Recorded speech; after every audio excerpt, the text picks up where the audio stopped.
just to emphasize some of the issues we've been talking about and emphasize some of the issues we've just seen on that short film. طاهر, Bومدرا. Do we have a microphone? Yeah.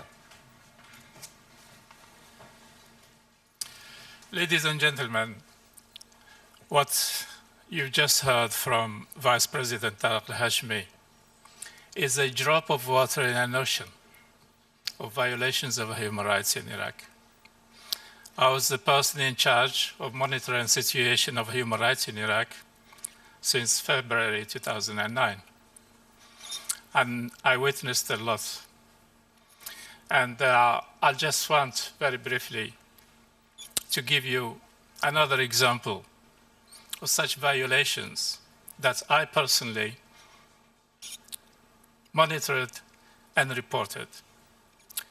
There was 2 women arrested in the ministry, in the building of the Ministry of Interior. That's a story that goes back to 2010. These people, these 2 women, were raped next door to the office of the Minister of Interior. They were raped. One of them had her eyes poked of her head.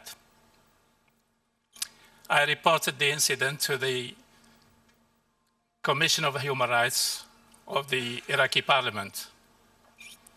The late chair of this commission did undertake an investigation upon my request, and he reported next day to the Parliament. It was a Thursday.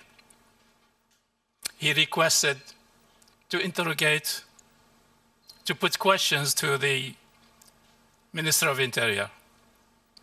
Next day, Friday, after the prayers on Friday, while he was going out of the mosque, he was assassinated.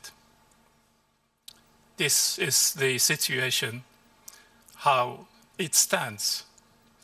And I don't think I have time to give you lots of examples of such atrocities.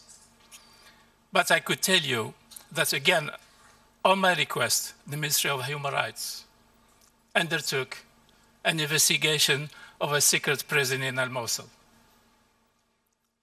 I asked them, indicated to them where this secret prison is, and they went. They were refused access to this place. They forced the doors to the premises, and they found in 2 rooms 70 people who haven't seen the lights for the last 3 years, for 3 years. And that was not the story. The story is that 600 of them were underground. For 5 years, they haven't seen the light. And it was courageous, even from the Ministry of Human Rights, to report that they did, in fact, force the doors and discovered those 70 people that were reported in the Ministry of Human Rights. But I know more than that.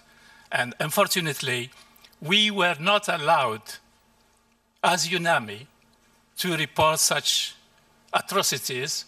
We were asked to report positively. I thank you, Mr. President.